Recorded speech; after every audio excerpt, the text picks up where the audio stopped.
Hey, have you ever looked at your cat and thought, yeah, that could be a snail? Well, I have, and that's the inspiration for today's video, turning animals into snails.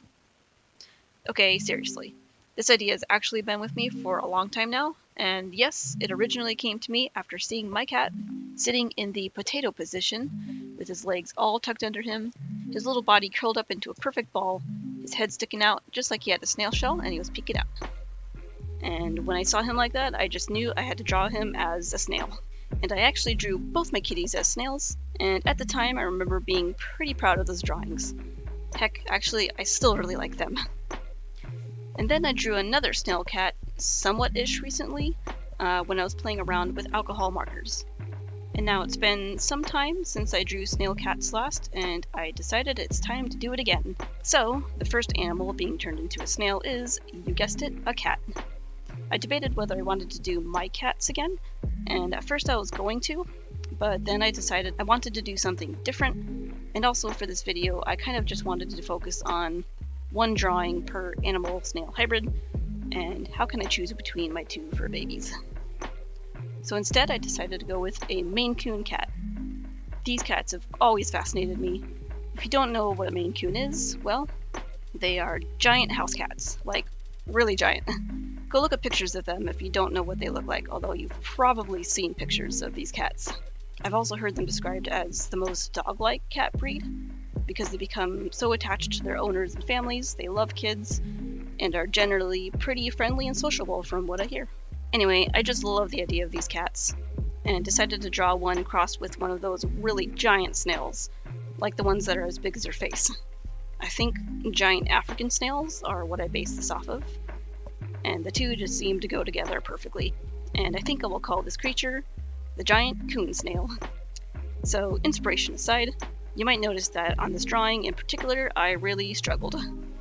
Not so much with the line work, but with the rendering style. I was disappointed in myself, honestly, because I thought the drawings for this video were going to be pretty much a breeze. Ideally, I was thinking I'd do one drawing per evening, and by the end of a week, I'd have at least 4 drawings to show off. But then I spent 3 evenings trying to figure out this dang cat snail. Ultimately, I think my problem was I went into this drawing without a clear idea of how it was going to look. I feel like I'm still kind of in the throes of figuring out my art style, and I've been leaning a lot towards more of a bold look with clear line work and flat colors. But sometimes, and especially when it comes to fur, I like to use a softer, more blended look. And ultimately, what happened here was I rendered the snail shell first, and I did so with those bold lines and flat colors, and I really liked how it turned out, although I did try to add some shading, which I eventually took out later because I didn't like it. But then I got to the fur, and I rendered it with a softer blended look, and did the same for the skin of the creature, and the two styles just clashed with each other, and I just hated it. I kept messing with it, thinking if I just kept working the fur, it'll turn out better. And I kept thinking that I was done, but then I'd look at it again and I'd just not be happy with it. And ultimately I realized I needed to render the fur like I did with the shell. So I deleted all the coloring I did for the fur, went back and added some more line work and blocked out spaces for flat colors, and I am really glad I did that because I'm much happier with the end result. I then went through a similar process with the rendering of the skin, where I foolishly thought that it looked good with soft blended colors before realizing that it needed to also match the style of the fur and the shell. And I think I deleted all that footage just because it was kind of boring. You already saw me struggle with the fur. I pretty much just did the same thing with the skin. You don't need to see it. It's fine. So then, since it took me 3 evenings to just draw one of the snail creatures, I thought for a bit that I wouldn't do anymore. I really wanted to time block these drawings to just 1 week. But after thinking about it, I realized that I really did want to do at least a few more designs. So I decided to stick with it and do some more. And I'm glad I did it. Once I figured out the rendering style for these creatures, the next 2 came really quick, because I knew what I was doing. Lessons learned, I guess. Don't give up on your drawing if it isn't turning out how you wanted it to. If you don't like the way it's turning out, try changing up some part of it, like maybe the rendering style. And maybe the best lesson learned of all, try going into drawing with a good idea of how it's supposed to look in the end, and you might save yourself some grief.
now we're on to the next animal snail hybrid, the sloth snail, or what I like to call a slail, a snoth, snaith, well, whatever it's called.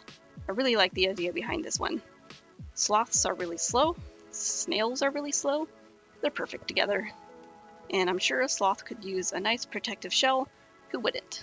So despite me saying earlier that these last two drawings came easy, this sloth snail did come with its own issues.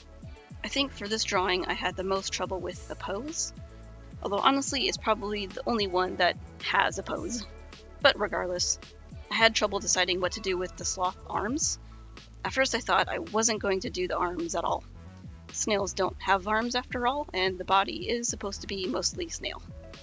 But hanging upside down by their claws is so iconic to the sloth that I decided I just had to keep the arms and the claws, and ultimately decided to keep both pairs of arms and legs just to make it make sense.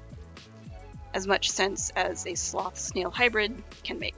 The second struggle I had was my color choice.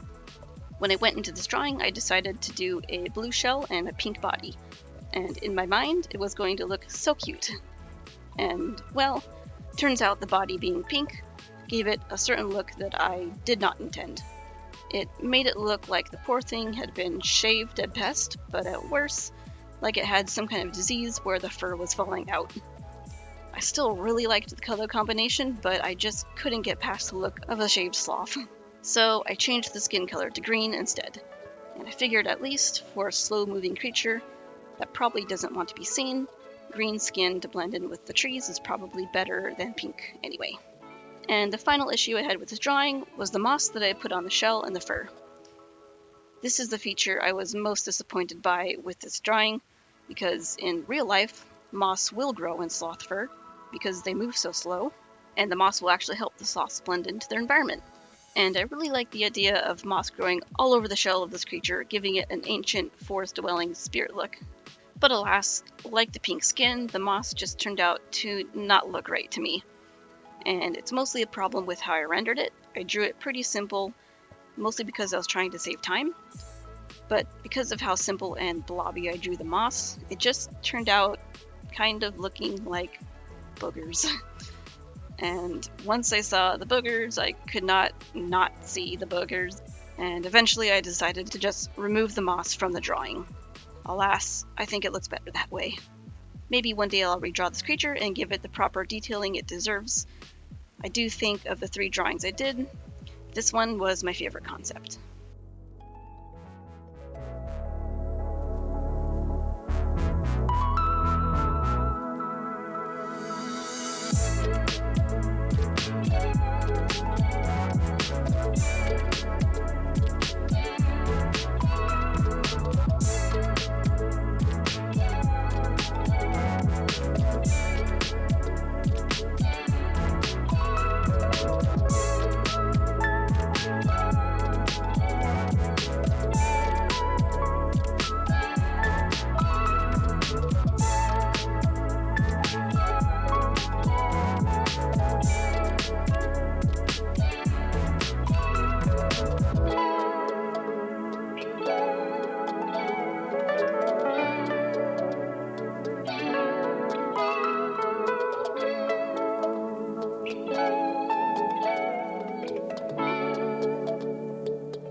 And now for my final creature design, the hedgehog snail, or the snedgehog.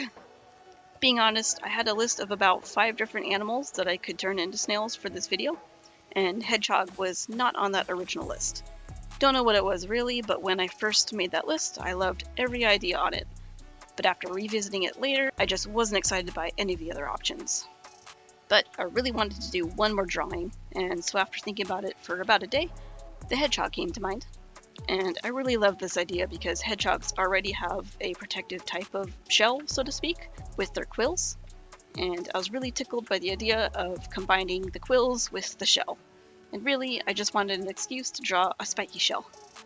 And honestly, I don't really have much else to say about this guy. The snedgehog came along the easiest of the 3 drawings, and I think it turned out looking pretty cute.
And that's all I have for you today. I hope you enjoyed the video, and thank you so much for watching.